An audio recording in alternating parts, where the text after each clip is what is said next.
এজন্য মাঝে মাঝে নিজের সন্তানদেরকে আল্লাহু আকবারের স্লোগান শিক্ষা দিবেন তো ইনশাআল্লাহ।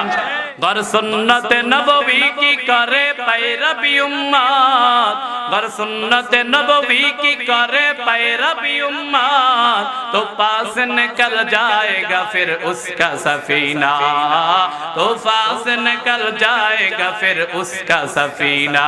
कौनैन का मुख्तार खुदा तुमको बनाया, कौनैन का मुख्तार खुदा तुमको बनाया, उम्मत की निगाहबान खुदा तुमको बनाया। दुनिया से हर के जुल्म सतम तुमने मिटाया, दुनिया से हर के जुल्म सतम तुमने मिटाया, असनाम से काबा को भी पाकीज़ो बनाया। আমার নবী এমন নবী, আমার নবী ছিল হাবিব।